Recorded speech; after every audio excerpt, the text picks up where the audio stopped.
Dortmund take on Barca. They're 4-0 behind. We've done a video on Arsenal and Real Madrid and said Real Madrid have a chance. We've done a video on Villa and PSG and said Villa have a chance. Do Dortmund have a chance? I said there was no chance that Arsenal would beat Madrid in the first leg, and I was wrong. There is absolutely no chance that Dortmund overturn a 4-goal lead on Barca. We did that video last week, didn't we, talking about the best front three in the world right now. I think at the time, Barca had scored 82 goals in the league, 32 in the Champions League. That's now 36 in the Champions League. They are unbelievable at the moment. That front three is so electric, and we spoke last week about Harry Kane, didn't we? And we said, is he underrated?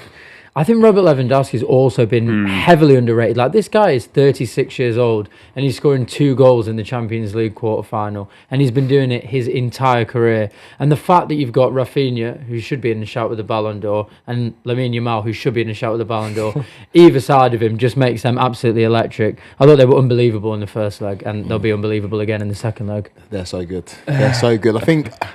It's strange, isn't it? We've been saying recently football's dead. Then we've just spoken about PSG and said, wow. We've spoken about Arsenal and said, wow. And now we've got Barca and we're saying, wow. Yeah, Barca are weird, though. Barca, as a result of how good La Masia is, they always feel like they're on the brink. Always one step away from being on the brink of a dynasty, and we're here now. I don't know if this is the Barcelona team to take them over the top in the Champions League. They may very well do it because it's a different Champions League this year. But you just look at those players that you talked about, Kim. Rafinha, Premier League fans need to get out of their minds that he played for Leeds. If he didn't ever play for Leeds, we'd be saying unilaterally that he's... What's the word? Unilateral. There we go. He's one of the best players in the world. But we've got that player at Leeds who was a little bit inconsistent in our minds. And I look at Lamine Yamal, who, again, it seems like we talk about him every single week. He is a joke of a footballer. I think in a year, maybe 2, maybe 3, there will be no conversation about who the best player in the world is. It will be this kid. He's absolutely incredible. And we did a video about the best front threes in the world. I went with Real Madrid. I look very silly right now after that performance against Arsenal.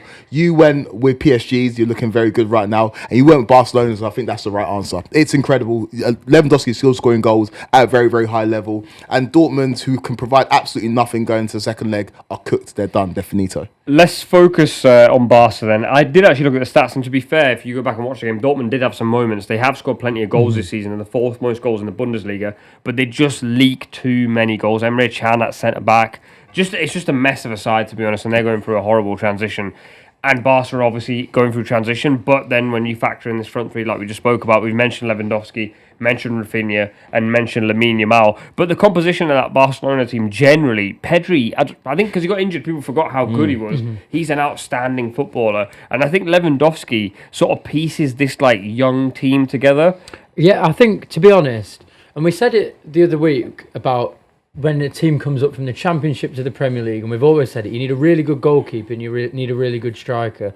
And I think the same kind of in all tournament football is you need someone to keep the ball out of the net and you need someone to score. I think Lewandowski, we know he's been probably one of the best strikers, probably one of the top 10 strikers of all time. He also has a wealth of experience that he can pass on to this young side. And I don't think Barcelona would be where they are now without Wojciech Szczesny coming out of retirement, getting a phone call from his Polish pal Lewandowski, as if it's Sunday League, like we've got a space, do you want to come and fill it in? He's been unbelievable. Barcelona haven't lost since he's got in.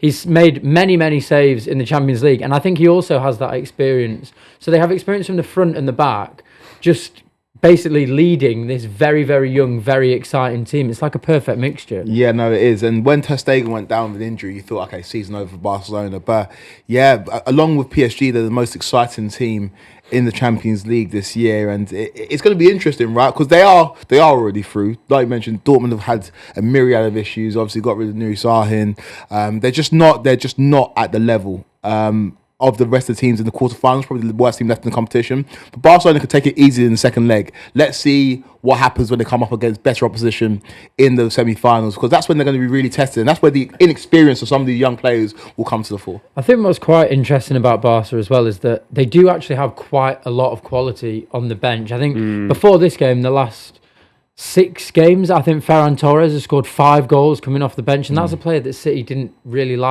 rate, went to Barcelona, and he is consistently scoring goals now, which just shows what Hansi Flick has done in making basically every player that was there better. He's obviously unearthed a gem, which I think maybe many would have in Lamine Yamal, who's one of the best players in the world. And then, of course, the fact that Rafinha, we always talk about him, a failed Premier League player, and look at him now. So he's just done an unbelievable job at getting all of those players and improving them. On Rafinha, by the way, he is the top scorer in the Champions League with 12 goals and has the most assists with 7. Reminds me of the Benzema season. Yeah, You know the season where Benzema dragged Madrid beyond the line. I'm looking at this now, and to be fair, I saw a stat that said he's only scored 2 league goals since December the 4th. Yeah. But he is now in this Champions League run. How valuable is this Champions League run for a Ballon d'Or run? It's so valuable. The unfortunate thing for Rafinha is the people that he plays in the team with. Because the world, I said it before, the world of football is looking for a face. Post Messi, Ronaldo, looking for a face. They are so ready to give it to Lamine Yamal. If Barcelona win the Champions League, they're either going to give it to Lamine Yamal or Lewandowski, who didn't get the Ballon d'Or in the year that he should have because of lockdown. If he scores some important goals in the knockout phases, they could give it to him as well. Rafinha's third of the front 3 to potentially get a Ballon d'Or. I just think it's a narrative award. Yeah. It's a narrative award, and people don't love his narrative. He is so important to Barcelona, obviously wearing the captain's armband multiple times this season. I just think the narrative is stronger behind Yamal and now Lewandowski that he could miss out. But arguably, he's been the best player in the world for the last 3 or 4 months. 19 goals and assists in the Champions League crazy. at this stage is absolutely ridiculous.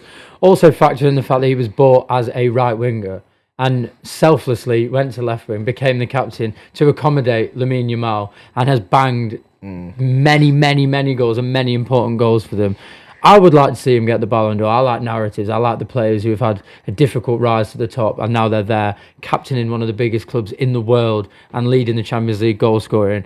But Kweku's right. If Barcelona win the Champions League, the Ballon d'Or's only going to one man. Yeah. I mean, it's also like you just said there, right? Like he's accommodating Yamal by playing on the opposite side. This is Mane Salah all over again. It's like Mane at times was better than Mohamed Salah in the same way maybe. I don't know, Sane at times better than Sterling, but the guy who has to accommodate tends to be the guy who misses out. Very quickly, how do you stop these two? Because we spoke about PSG's front line, we spoke about Madrid's front line. How do you stop Rafinha and Yamal? Because for me, when I watch Yamal, I don't think anything could stop him. No, can't. I've seen 4 players end up around him and they can't stop him. And Rafinha is almost in a slightly different way, just more direct. Is there a way to stop them two? I can't think of one. No. I don't know, Kweku. Help me out. No, I genuinely can't think of one because you've got 2 different types of players as well. Yeah. You've got Lamine Yamal, who's just unbelievably techy, unbelievably tricky. You don't know which side he's going to go on. If he cuts in on that left side, dunzo, finito, game over. Yeah. And Rafinha is incredibly direct. He's so quick. His touch is immaculate. You take this one away. No, I can't really figure out a way, especially with Yamal, because he can hug the touchline at times and he can drop deeper and pick up the ball and then maybe play a little bit centrally as well. He's impossible to kind of mark out of the game. In terms of Rafinha, it's a force of will. He will not be denied, and you feel that every time they play in the game in the Champions League. I felt it in the game play against Bayern, the game against Benfica as well, where it's just like, yo, we are scoring goals, we're not going to be denied. It's very hard. They've got a beautiful combination. It just works really, really well. And I'm someone who wrote off Robert Lewandowski. I said, he's done.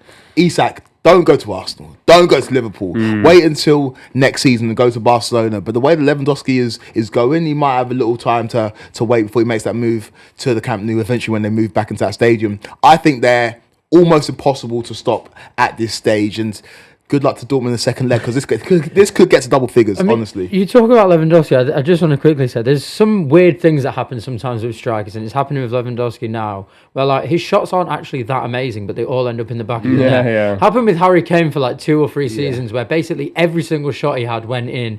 And it's obviously the timing of the shot and where you position it and you catch the keeper off guard. But he's one of the best in the world at that. His 2 goals the other day, the header we don't count, but that second finish was not a great shot, but they always found the back of the net. He's good at that. He does this thing where there's the Atletico game, when he took it down on his chest, and he scuffed it with his left foot, and Oblak was sort of scampering across to get there, and he was nowhere near it. And I sort of thought, I don't know if that's on purpose or not. When you've practiced for that many years, I think some forwards know when to hit it clean and when to scuff it and when to hit it into the ground and when to, like, oftentimes when he goes for a header, you'll see he arches his neck back to get the velocity, and other times he'll just cushion it. I think he's just a genius of a finisher. And often, obviously, if this is a different striker who hasn't scored as many goals as he has, you probably go, he scuffed that one. But I think for someone like him, you've got to give him the praise. You said potentially double figures. Let's get your score predictions.